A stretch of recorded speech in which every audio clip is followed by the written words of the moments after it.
Buenos días, hermanos. Los saludo en el nombre del Señor Jesucristo. Para nuestra escuela dominical quiero pedirles que por favor abramos la palabra del Señor en la primera epístola del apóstol Pedro. Primera epístola del apóstol Pedro, en el capítulo 1, vamos a leer desde versículo 13 hasta el versículo 16. Esta porción de la Escritura hemos estado meditando en los domingos anteriores. 1 Pedro 1, 13, 16. Y la palabra del Señor dice: Por tanto, ceñid los lomos de vuestro entendimiento, sed sobrios y esperad por completo en la gracia que se os traerá cuando Jesucristo sea manifestado. Como hijos obedientes, no os conforméis a los deseos que antes teníais estando en vuestra ignorancia, sino como aquel que os llamó es santo, sed también vosotros santos en toda vuestra manera de vivir, porque escrito está: sed santos, porque yo soy santo. Señor bendiga su palabra, hermanos, y en esta mañana vamos a meditar, vamos a enfocarnos un poco más en el versículo 14. Y la versión de la Biblia en lenguaje sencillo de ese versículo dice de esta manera: ustedes, antes de que conocieran la buena noticia acerca de Jesucristo, hacían todo lo malo que querían, pero ahora deben obedecer a Dios en todo como buenos hijos.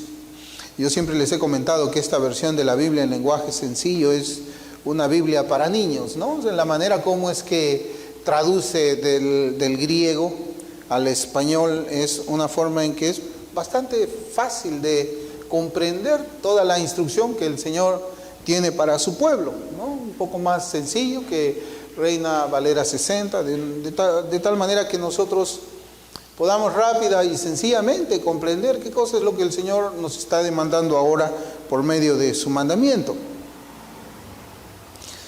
Y aquí pues vemos que esta traducción para los niños dice: deben obedecer a Dios como buenos hijos.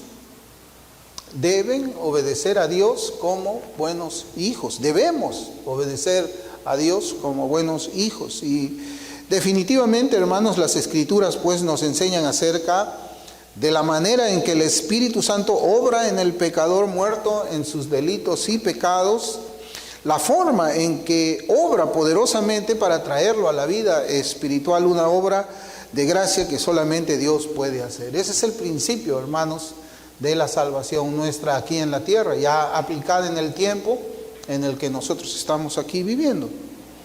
Y esta obra sobrenatural, poderosa, que hace el Espíritu Santo es necesaria por la condición en la que se encuentra el ser humano. Es necesaria por la condición en que se encuentra el ser humano sin Cristo. En el ser humano que está desprovisto del favor salvífico de Dios, que se conoce como gracia. Es decir, sin la obra de Dios Espíritu, el ser humano pues sería siendo obediente al pecado, obediente a la carne, obediente al diablo, obediente al mundo. Pero con la obra de la gracia divina, el ser humano se convierte en creyente, se convierte en hijo de Dios y es al mismo tiempo obediente, ya no a estas ¿cómo podemos llamar? Ya no es obediente al pecado, a la carne, al diablo y al mundo, sino que ahora, por la gracia de Dios, nos hacemos obedientes al Señor. Eso es lo que hace la regeneración, hermanos. Cuando estamos sin la gracia del Señor, pues vivimos de una forma en la que ahora pues posiblemente nos avergonzamos mucho. En mi caso, por ejemplo, ¿no? Que el Señor a mí me salvó cuando yo tenía 40 años, pues yo me avergüenzo de muchas cosas en las cuales pues yo andaba por la ignorancia en la que vivía, de acuerdo a lo que la Escritura nos enseña. Y uno se da cuenta del cambio inmediato, es un cambio inmediato, porque la naturaleza del ser humano cambia por completo. Creo que en alguna oportunidad les había compartido una analogía acerca de cómo es que es el nuevo nacimiento, ¿no? La conversión. O sea, un león nunca va a comer hierba porque su naturaleza lo conduce a comer carne. Igual la oveja nunca va a comer carne porque su naturaleza lo conduce a comer hierba. Y un predicador también hizo una analogía parecida a esta, ¿no? Cuando él decía que un cerdo, si ponemos delante de un cerdo pues un plato delicioso de la comida peruana, un lomo saltado, un ceviche, un arroz con pato, no sé, y en la otra esquina de la habitación ponemos basura, mucha basura, tripas podridas, ¿a dónde va a comer el cerdo? Va a comer las tripas podridas, toda la basura la va a comer. ¿Qué sería necesario para que el cerdo coma esos platos deliciosos? Cambiarle la naturaleza. Mientras no se le cambie la naturaleza al cerdo, siempre va a escoger la suciedad, la asquerosidad y todo eso. Eso sucedía conmigo hasta la edad de 40 años. Mi naturaleza siempre me conducía a mí a escoger todo aquello que era aborrecible para Dios. Yo era obediente, pero no era obediente a Dios, sino que yo era obediente pues al pecado, a la carne, al diablo, al mundo. Esa era la obediencia a la que yo estaba sujeto. Y lo hacía voluntariamente, nadie me obligaba, sino que mi naturaleza me conducía por esa clase de caminos. En Romanos 6:16, por ejemplo, nosotros encontramos también esta afirmación en un solo versículo. La Escritura dice: ¿no sabéis que si os sometéis a alguien como esclavos para obedecerle? Mire cómo dice: esclavos para obedecerle. Esclavos. Sois esclavos de aquel a quien obedecéis, sea del pecado para la muerte, o sea de la obediencia para la justicia. El hombre siempre es esclavo. Somos hechos libres, es cierto, la Escritura nos enseña de esa manera, que si el Hijo os libertare, seremos verdaderamente libres, pero somos libres para obedecer. Somos libres para ahora hacernos siervos de la justicia. Antes éramos esclavos verdaderamente del pecado. Por esa razón podríamos decir, bajo la autoridad de las Escrituras, que el ser humano sin Dios tiene un espíritu de desobediencia, mientras que el Hijo de Dios tiene un espíritu con mayúscula, de obediencia. De obediencia. Siempre vamos a ser obedientes, o somos obedientes al pecado, somos obedientes a la justicia, ¿no? Eso es lo que nosotros estamos viendo aquí en estos textos que nos toca también examinar en la primera epístola de Pedro, y estamos en un contexto en el cual está hablando de santificación. Santificación. Pablo, por ejemplo, también exalta la obediencia, por eso es que yo estoy hablando mucho de la obediencia, o la esclavitud, ¿no? Pablo exalta la obediencia de los hijos de Dios que se reunían en la iglesia en Roma. Por ejemplo, ahí en el capítulo 16, en el versículo 19, la Escritura dice: porque vuestra obediencia ha venido a ser notoria a todos. Mire, la obediencia de la iglesia en Roma era evidente, era notoria, resaltaba a todos, seguramente a todos los que habían escuchado de los hermanos en la iglesia de Roma, y también de los que habían visitado esa iglesia. Era notoria la obediencia, y Pablo exalta esa obediencia y dice: así que me gozo, decía Pablo, me gozo de vosotros, pero quiero que seáis sabios para el bien e ingenuos para el mal. Dios se agrada de la obediencia. El Señor Jesucristo también en Juan, en el Evangelio de Juan, Él mismo dice: si me amáis, guardad mis mandamientos, obedece mis mandamientos. En la lectura que nuestro hermano había hecho en esta mañana, él nos tocó ahora Éxodo 20, y estaba hablando 10 mandamientos. 10. No 330 como, habla el Antiguo Testamento, de leyes ceremoniales, leyes civiles, sino nos habla de la ley moral, 10 mandamientos. Obedecer al Señor en eso. Y yo me pregunto, hermanos, y seguramente también para recordar un poco acerca de la instrucción teológica y bíblica, ¿Cómo pasa una persona de ser esclavo de pecado a ser esclavo de justicia?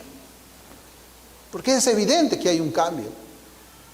Uno no puede caminar en los dos caminos al mismo tiempo. O estás en uno o estás en el otro. Así es. Es muy, podemos llamar intransigente el cristianismo. Las demandas de Dios. O estás acá o estás allá. No puedes estar un rato acá y otro rato allá. No puedes caminar con el pie izquierdo aquí y con el pie derecho acá. No. Estás en un sitio o estás en otro. Por eso es que la pregunta es, ¿cómo pasa una persona de ser esclavo del pecado a ser esclavos de la justicia? O dentro del contexto que nosotros estamos viendo aquí en Primera de Pedro, es cómo pasamos a ser hijos de obediencia. ¿Cómo puedo ser yo un hijo obediente? Como Pedro está diciendo aquí. Porque eso dice Pedro. En Primera de Pedro, capítulo 1, versículo 14, dice, como hijos obedientes. Dice. Muy bien, ¿cómo me hago yo un hijo obediente? ¿Puedo yo solo? ¿Qué se necesita? Como hijos obedientes, no os conforméis a los deseos que antes teníais estando en vuestra ignorancia. Por eso es que nosotros podemos ver que hay palabras en este versículo que deben llamar nuestra atención. Primero es la palabra hijos obedientes. Luego la palabra deseos que antes teníais. Habla de cierta clase de inclinación de mi voluntad hacia ciertas cosas. Y también dice un estado previo de ignorancia. Habla de un estado previo de ignorancia. Como les dije, si los hijos de Dios son llamados obedientes, entonces los que no son sus hijos serán llamados desobedientes. O para ser más exactos, son obedientes a los deseos que siempre han tenido, y eso nos demuestra que siguen viviendo en un estado de ignorancia. Estado de ignorancia. El Señor dijo, por sus frutos los íbamos a conocer. Y según los frutos de las personas es que nosotros tenemos que juzgar. Tenemos que juzgar. Algunos dicen, no debemos juzgar, es Cristo quien juzga. Hermanos, pero si nosotros no juzgamos, ¿cómo podemos aplicar disciplina eclesiástica?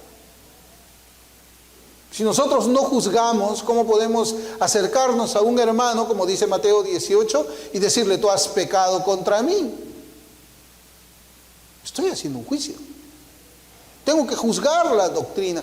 En 1 Juan también el apóstol nos dice que debemos probar los espíritus para ver si son de Dios.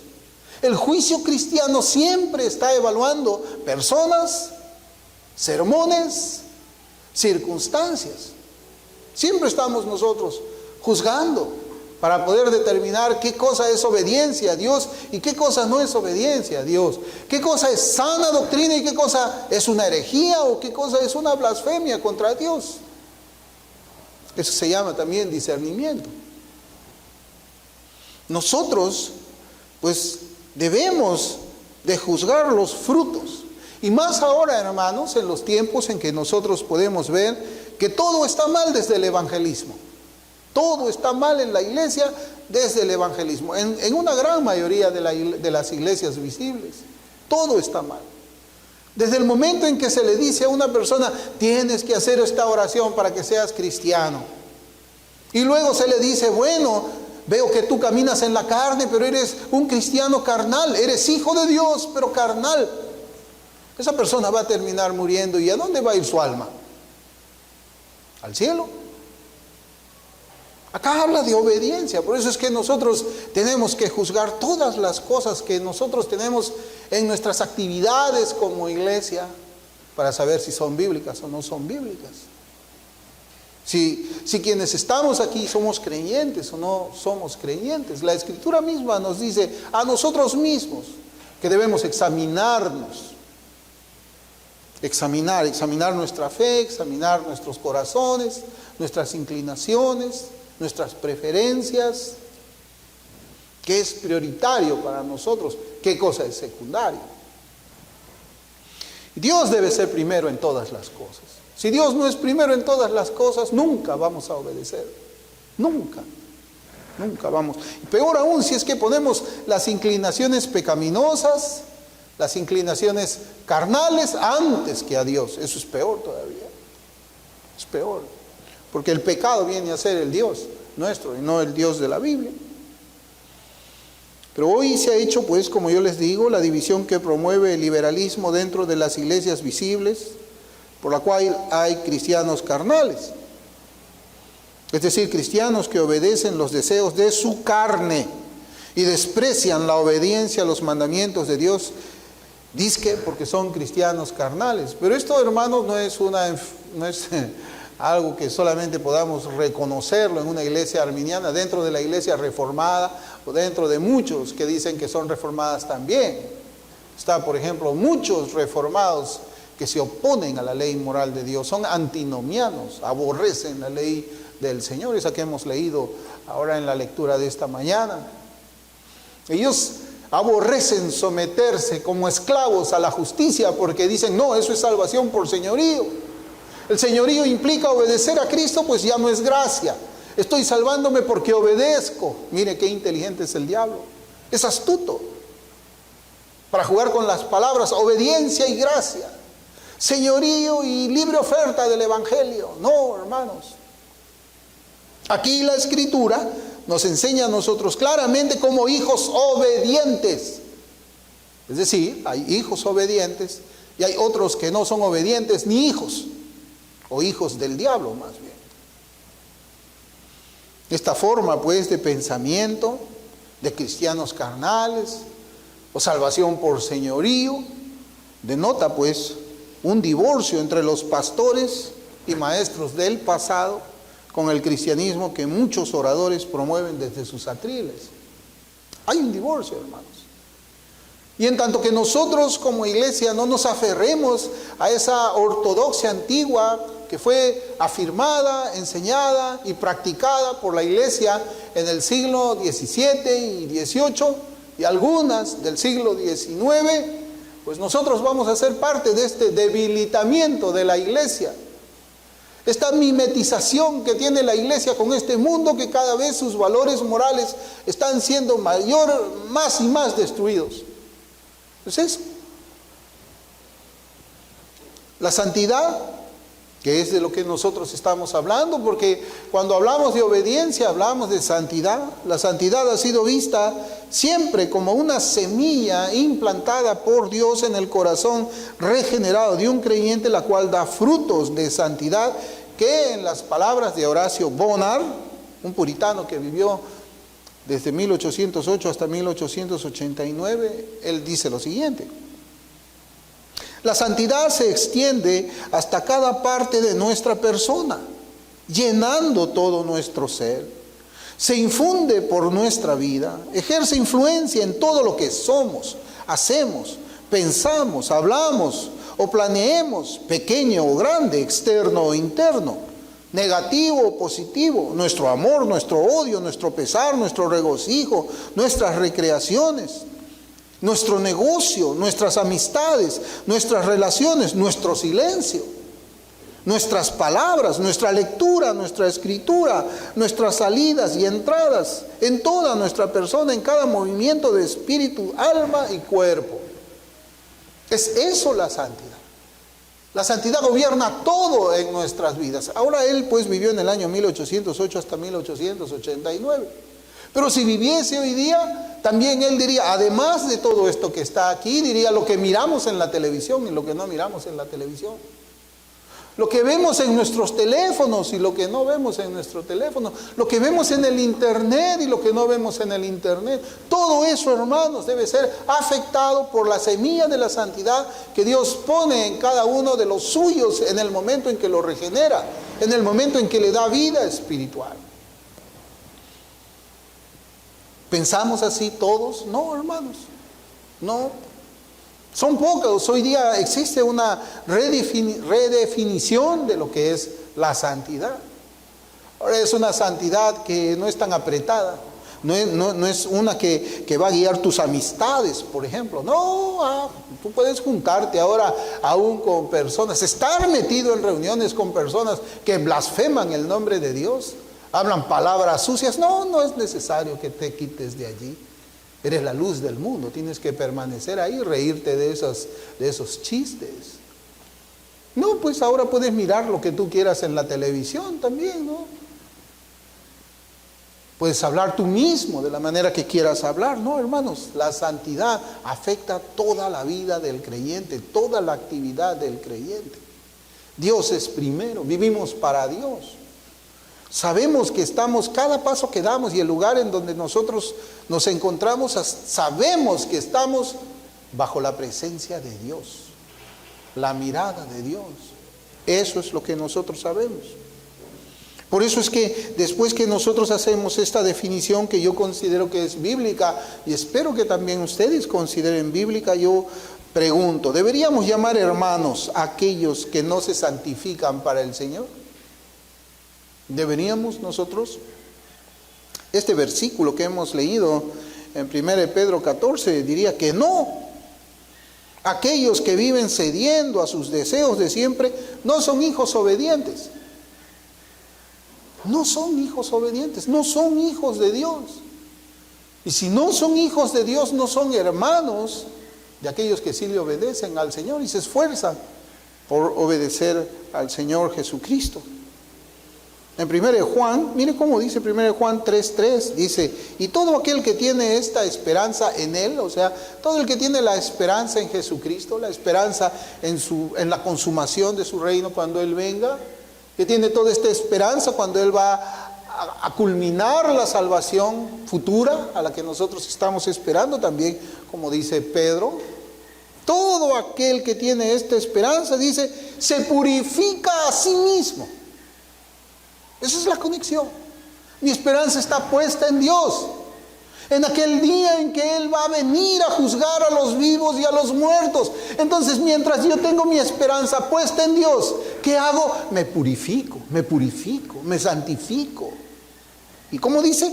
Así como Él es puro. Así como Él es puro. Hermanos, el creyente es obediente, ¿sabe por qué?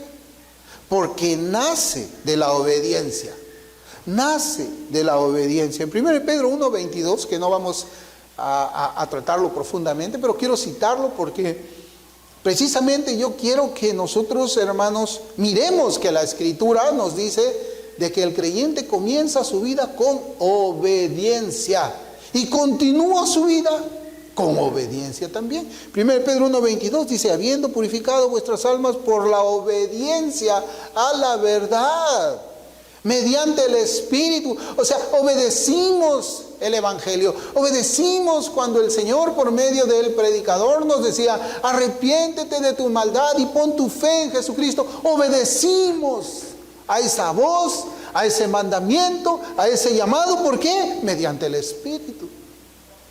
Y a partir de allí comienza, como hemos leído en Romanos, una vida de obediencia, una vida de esclavitud. Ya no esclavitud al pecado, sino esclavitud a la justicia. La vida del creyente es una vida de obediencia. Por eso la primera obediencia del creyente, como yo le digo, es a la verdad, al Evangelio. Y el resto de su obediencia es a las doctrinas del Evangelio. No podemos separar el Evangelio de las doctrinas del Evangelio. Y esa es la diferencia entre un creyente verdadero de un profesante falso. La obediencia. Santiago no dice así también. A ver, muéstrame tu fe por tus obras, pues. Y yo te voy a mostrar por mis obras mi fe. Y si no tienes obras, se entiende obediencia, es una fe muerta. Es una fe muerta. Es una fe muerta y es terrible estar en una situación así. La obediencia es la diferencia. El cristiano nace por su obediencia y vive obedientemente, y en consecuencia el incrédulo se caracteriza por su desobediencia a Dios. Considerando pues que la obediencia no es perfecta, yo quisiera que veamos dos escenarios. ¿Y por qué quiero ver estos dos escenarios, hermanos? junto con ustedes. Porque nosotros reconocemos que nuestra obediencia no es perfecta. No es perfecta. No sé cuántas veces lo he repetido ahora que estamos precisamente estudiando esta parte, estos versículos de Pedro, donde él comienza a hacer ya un llamado a una vida santa. Pero yo quisiera que veamos estos dos escenarios y quisiera también que me presten mucha atención para poder entender, ¿no? Yo sé que no voy a ser exacto. Yo sé que no voy a ser exacto. ¿Por qué? Porque cuando uno es regenerado, luego de que es regenerado es justificado. Y luego de que es regenerado es convertido. Y luego que es convertido es justificado. Y luego que es justificado, ¿qué cosa viene? Es santificado. Y la santificación es posicional, progresiva y final. O sea, comenzamos como santos, pero esa santidad, conforme nosotros vamos caminando en los caminos del Señor, cuanto más viejos somos en el Evangelio, se entiende que somos más santos. El próximo mes yo voy a cumplir 18 años en el Evangelio. Cuando tenía el primer día de creyente, mi santidad no era mucha, era santo, pero no era mucha. Pero ahora yo me veo distinto a cómo es que yo era hace 18 años. Eso se llama la santidad progresiva. Por eso es que yo le digo que este ejemplo que yo quiero traer, solamente para poder graficar la idea que yo quiero compartir con ustedes acerca de la santificación y la actitud de un creyente hacia la obediencia, no es precisamente muy exacta, pero yo quisiera que veamos estos dos escenarios. Primero, un profesante cuya vida es, digamos así, un 85% de obediencia a Dios, se ve, un esfuerzo que alcanza un 85% de obediencia a Dios y un 15% de desobediencia. O sea, su obediencia no es perfecta porque está en la carne, pero se le ve como 85% santo. O se le ve a alguien con un 50% de obediencia, esfuerzo por obedecer, ¿no? Y que además se lamenta y sufre por ese 15% que desobedece. Sufre por ese 50% que todavía no llega a obedecer muy bien. Total, es nuevo en la fe. O también es antiguo en la fe, pero su obediencia no puede ser 100% completa. Y ese porcentaje, por llamarlo así, que no puede obedecer, hace que él esté sufriendo, lamentándose, porque sabe que ese 15% ofende al Señor crucificado. Es un profesante. Ahora vamos a ver otro profesante. Por otro lado, pues tenemos a otro profesante cuya vida es, digamos, un ejemplo, 15% nada más de obediencia a Dios.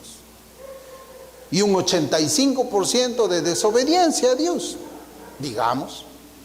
Pero el problema no es ese. El problema no es que está obedeciendo poquito y desobedece mucho. El problema es que le da igual vivir de esa manera. Le da igual. Y además dice sin ningún dolor, pues no hay cristiano que no peque. Así que pues sigamos en el pecado. ¿Cuál de esos dos sería un creyente genuino? ¿Cuál de esas dos personas? ¿El que se lamenta porque su obediencia no es perfecta? ¿O el que le da igual que su obediencia no sea perfecta y continúa en el pecado? Miren, 1 Pedro 1:14, donde estamos nosotros, dice: como hijos obedientes, no os conforméis a los deseos que antes teníais estando en vuestra ignorancia. Otras palabras que debemos observar también son las siguientes: los deseos que antes teníais estando en vuestra ignorancia. Es decir, quienes no tienen una vida de obediencia, incluidos los cristianos de nombre solamente, son los que continúan en ignorancia, siguiendo los deseos de siempre. Yo siempre hago, hermanos, o procuro hacer, ¿no? Esta es una afirmación positiva. ¿Cómo será lo negativo? Bueno, acá dice que antes vivíamos en los deseos de siempre, estando en la ignorancia. Antes, tiempo pasado. Entonces, aquellos que continúan viviendo sus vidas sin ningún cambio, continúan todavía en ignorancia. Continúan en ignorancia. Y esa palabra ignorancia debe también iniciar la parte o la sección de esto que nos toca mirar ahora. ¿Qué significa pues ignorancia? ¿Qué significa? Yo a veces me sorprendo cuando comienzo a ver, a veces, ¿no? Hay algunos hermanos, yo creo que tienen buena intención, pero la buena intención no es contada cuando se enseña mal, ¿verdad? Yo puedo tener una buena intención en explicarles la Biblia de una manera fidedigna, pero eso no cuenta si a las finales pues yo termino predicando un sermón que está lleno de herejías y errores. Pero yo a veces me sorprendo cómo es que quieren definir palabras de la Escritura yendo a un diccionario secular o de acuerdo al sentido común. No, hay palabras que nosotros tenemos que ir a los diccionarios bíblicos, a los diccionarios teológicos, para poder comprender el texto. ¿Qué significa pues ignorancia? Porque este texto dice: los deseos que antes teníais estando en vuestra ignorancia. O sea, antes éramos ignorantes. ¿Qué ignorantes? ¿Cómo es eso? ¿Qué significa? Bueno, el diccionario de la Real Academia de la Lengua Española define ignorancia como la falta de ciencia, la falta de conocimiento, falta de letras, falta de noticias, general o particular. O sea, la ignorancia aquí tiene que ver con conocer algo. Conocer algo. Ahora mire cómo es que el diccionario bíblico Certeza define la palabra ignorancia. Y dice así: al igual que el conocimiento, la ignorancia tiene en la Escritura una connotación más bien moral. Una connotación moral que puramente intelectual. Excepto en casos como cuando Pablo dice que no quiero, hermanos, que ignoréis, Romanos 1:3. Lo que significa sencillamente quiero que sepan, hermanos. O sea, cuando dice cuando estábamos nosotros en la ignorancia, está hablando de que éramos moralmente inmorales. Inmorales.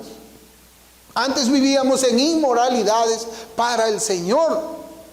Antes, cuando no éramos hijos. Hijos por adopción. Antes éramos así. Entonces, hermanos, cuando las Escrituras nos dicen los deseos que antes teníais estando en vuestra ignorancia, habla de una condición moral del ser humano que produce deseos pecaminosos. Por eso yo les decía, todo esto tiene que ver también con la manera como es que entendemos lo que es la regeneración, la salvación. Para la Biblia, pues una persona puede tener grandes capacidades intelectuales. Pueden ser muy inteligentes, con coeficientes intelectuales muy elevados, muy elevados. Yo he conocido personas con unos coeficientes intelectuales que, bueno, cuando yo estaba en el mundo decía, wow, qué inteligente, cuánto conocimiento. Pero esa persona que tiene grandes capacidades intelectuales, al mismo tiempo es un ignorante. De acuerdo al texto que nosotros estamos viendo. Es un ignorante. ¿Y por qué digo que es un ignorante? Pues vive dominado por deseos contrarios a la naturaleza de Dios. Entonces, toda persona que vive pecando contra Dios es ignorante. Así sea un premio Nobel de física, es un ignorante. Así sea el que tenga el puesto número 1 de la escuela, es ignorante. Sea el premio que tenga, es un ignorante si es que no tiene la salvación de Cristo. Mire, Oseas 4:6 dice: mi pueblo fue destruido porque le faltó, ¿qué? Conocimiento. O sea, fue destruido porque era ignorante. Este pueblo fue destruido porque era ignorante. Dice, por cuanto desechaste el conocimiento, otra vez, van 2 veces que habla de conocimiento, yo te echaré del sacerdocio porque olvidaste la ley de tu Dios, también yo me olvidaré de tus hijos. No, usted de repente recordará quizás en el libro de los Hechos cuando la Escritura nos habla de Gamaliel. Gamaliel era un maestro. Ser discípulo de Gamaliel en ese tiempo es, pues bueno, ser discípulo de no sé quién ahora dependiendo de la especialidad suya. Gamaliel, maestro de maestros, maestro de Pablo también fue. Pero era un ignorante. Era un ignorante. Conocía mucho la Escritura, entendía posiblemente de paporreta, como decimos, los escritos del Antiguo Testamento, lo tenía aquí grabado. Como un abogado tiene grabado acá la Constitución, la ley penal, lo tiene ahí bien toda la Escritura. Pero era un ignorante. Era un ignorante. Miren cómo John Gill comenta de este versículo de Oseas 4:6 que dice: mi pueblo fue destruido porque le faltó conocimiento, por ignorante. Dice, se puede decir que estos fueron destruidos porque estaban amenazados de destrucción y estaba cerca, estaban al borde de ella y por la certeza de ello. Y esto por la falta de conocimiento, ya sea en el pueblo que ignoraba a Dios. La falta de conocimiento que ignoraba a Dios, su mente, voluntad y adoración, y sin temor y reverencia hacia Él, que era la causa de todas las abominaciones con las que se encontraron, por las cuales se les amenazó con la ruina, o en los sacerdotes, cuyo oficio era enseñar e instruir al pueblo, pero en lugar de enseñarles la verdadera doctrina y la verdadera manera de adorar, les enseñó falsa doctrina y los llevó a la superstición y la idolatría. Así perecieron por falta de los sacerdotes en el desempeño de su oficio, cuyo sentido es confirmado por lo que sigue. Tremendo. Entonces ellos fueron, ¿por qué perecieron? Porque no conocían el Antiguo Testamento. Lo conocían. A los 8 años un niño judío ya conocía de memoria el Pentateuco, los primeros 5 libros de la ley. Sí lo conocía intelectualmente, pero no espiritualmente. Eran ignorantes para Dios.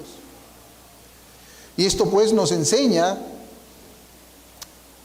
lo mismo en nuestros días. Aquel que conoce la Biblia, ¿acaso puede ser salvo por ese conocimiento intelectual?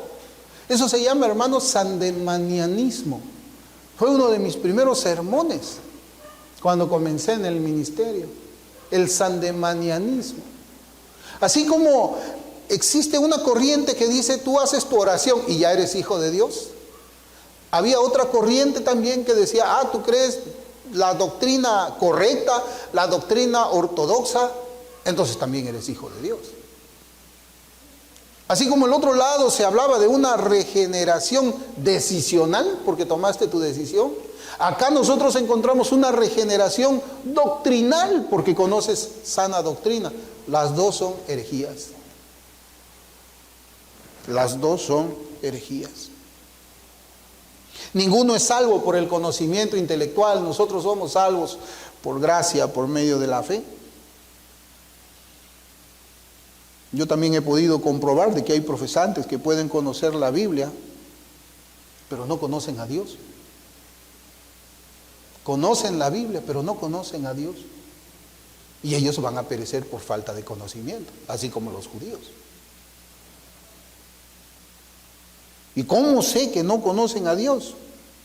Hermanos, ¿ustedes qué dirían de un cristiano que está en un concierto de un salsero con una lata de cerveza en una mano y un cigarrillo en la otra mano, bailando y divirtiéndose allí? Pero claro, conoce doctrina. No conoce a Dios, y eso se demuestra porque vive obedeciendo a sus impulsos mundanos y carnales. El viejo hombre está ahí, está vivo, es el que domina sus apetitos, sus deseos, su conducta. Pablo escribió lo siguiente también a judíos practicantes y a gentiles paganos, hablando de la ignorancia, que estamos hablando de la ignorancia. En Romanos 3:11 dice, no hay quien entienda. No hay quien entienda. No hay quien busque a Dios. Pues claro, si no entiendes, ¿cómo vas a buscar a Dios? Si no tienes conocimiento espiritual, ¿cómo vas a buscar a Dios? Por eso es que el entendimiento intelectual no es suficiente. ¿Y por qué no hay nadie que entienda? Ese es el asunto. Cuando nosotros salimos a evangelizar, hermanos, nos encontramos con personas que no entienden, no buscan a Dios, no entienden. Y claro, nosotros no le vamos a hacer entender, esa es la obra del Espíritu Santo.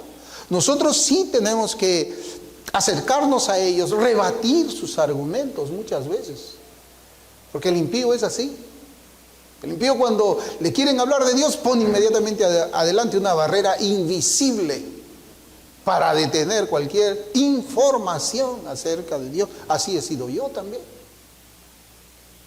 Yo era más astuto todavía para quitármelos de encima a los evangélicos cuando ellos querían evangelizarme. Como en 3 oportunidades así se acercaron a mí con sus Biblias.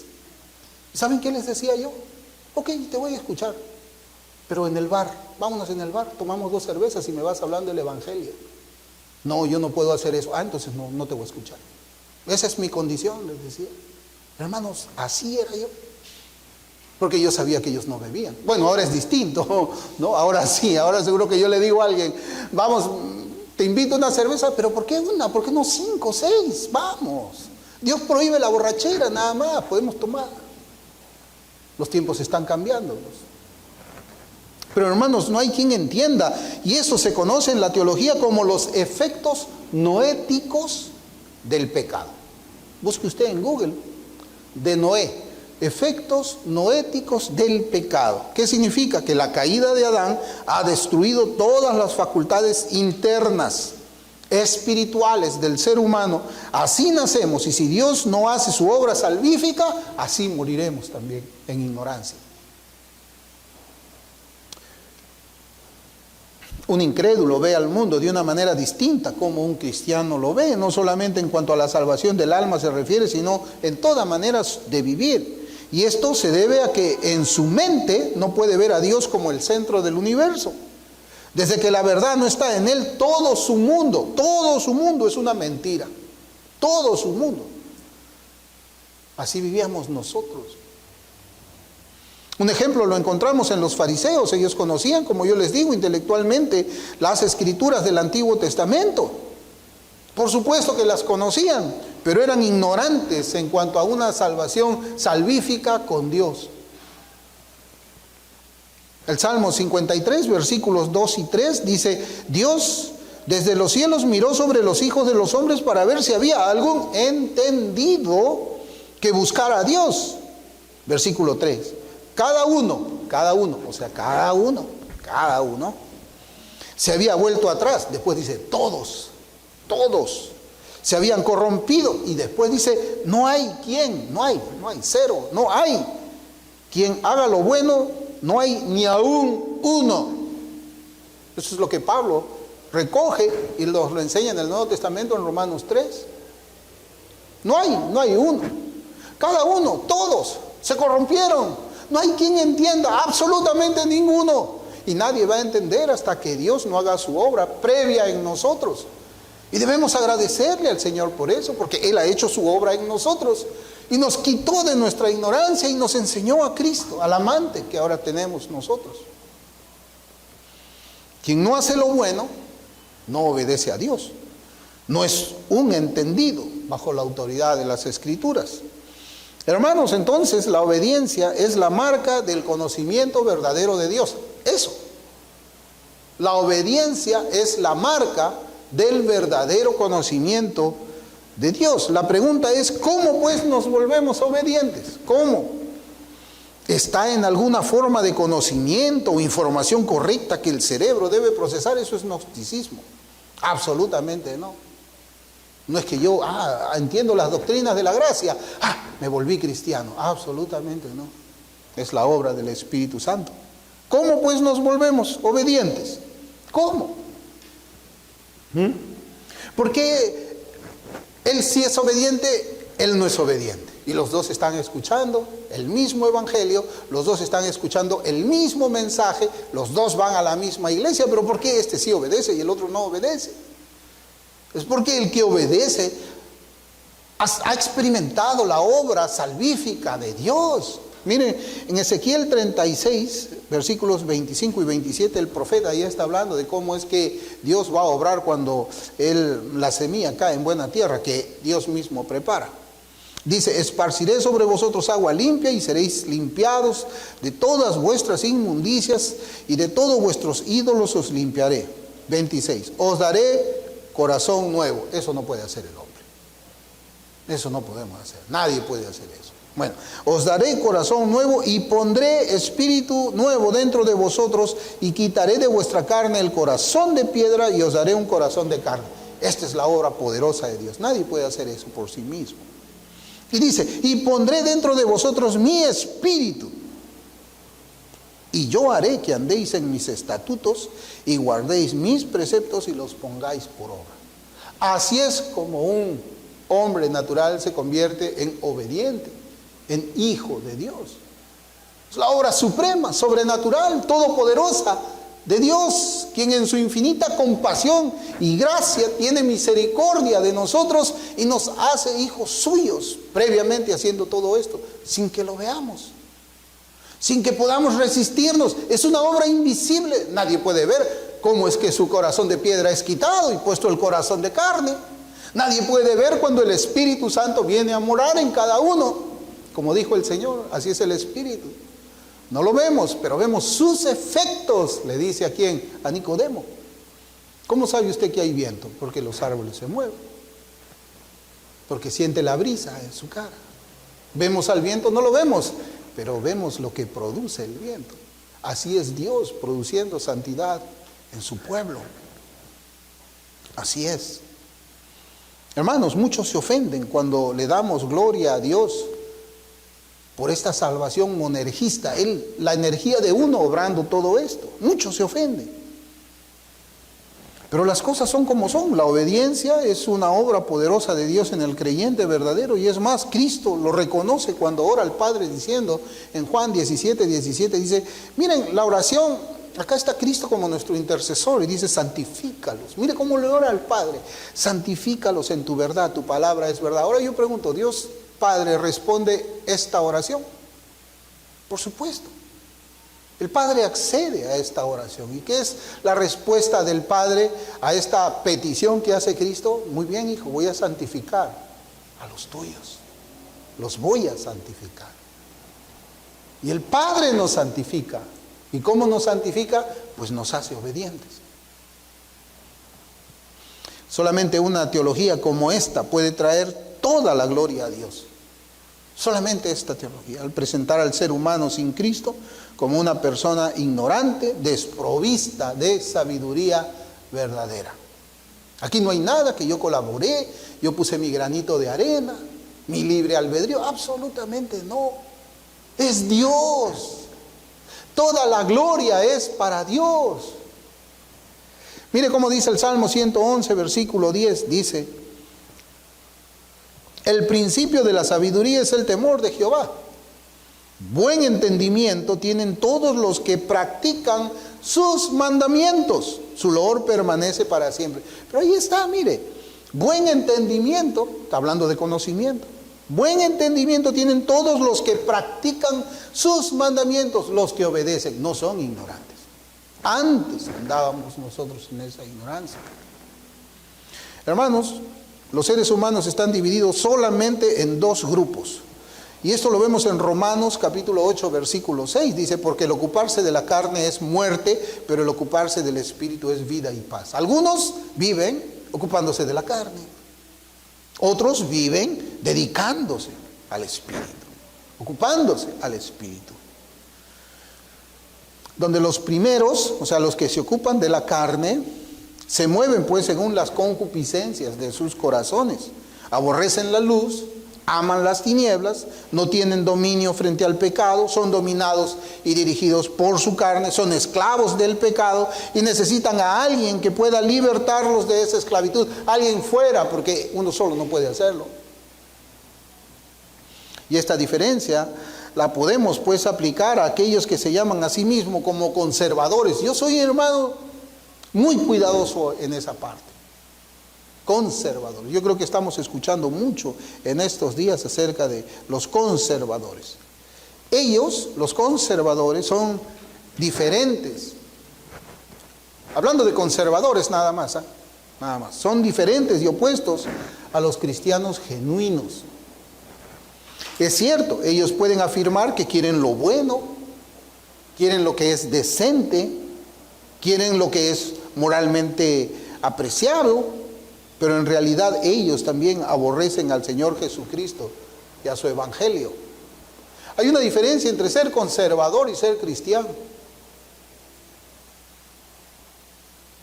Ellos no pueden obedecer el mandamiento que dice en nuestro texto: sed santos, porque yo soy santo. Primero necesitan pues la regeneración. Es diferente ser un filántropo a un cristiano. Un filántropo es aquel que quiere participar y poder satisfacer pues las necesidades, como el hambre, la desnudez, las enfermedades, la desnutrición. Un filántropo regala su dinero a ese tipo de fundaciones, pero no, nosotros no somos filántropos, nosotros somos cristianos. Cristianos. Es diferente ser un moralista nada más a ser un hijo de Dios. Y esto debemos conocerlo y creerlo, porque la Biblia lo enseña de esa manera. Los cristianos no somos pues guiados esclavamente por los deseos que nos gobernaban cuando estábamos en la ignorancia. Ahora buscamos la transformación progresiva de nuestras vidas para imitar a Cristo en toda nuestra manera de vivir. Y ya para acabar, un redimido, hermanos, es coherente con su nueva naturaleza de un hijo adoptado de Dios. Es coherente. Un redimido imita a su Señor. Filipenses 2, versículos del 5 al 8. Haya pues en vosotros este sentir que hubo también en Cristo Jesús, el cual, siendo en forma de Dios, no estimó el ser igual a Dios como cosa que aferrarse, sino que se despojó a sí mismo, tomando forma de siervo, hecho semejante a los hombres, y estando en la condición de hombre, se humilló a sí mismo, haciéndose ¿qué? ¿Haciéndose qué? Obediente. Haciéndose obediente hasta la muerte, y muerte de cruz. A nosotros no se nos pide ser obedientes hasta la muerte de cruz, aunque en algún momento podemos también padecer la muerte por causa del evangelio, pero sí se nos pide ser obedientes, obedientes a los mandamientos del Señor. Ese es nuestro modelo, es Cristo, es nuestro modelo. ¿Y saben qué, hermanos? Por el texto que hemos leído de Ezequiel 36, nosotros ya estamos capacitados espiritualmente para imitarle. Estamos capacitados espiritualmente para imitarle. Vamos a orar.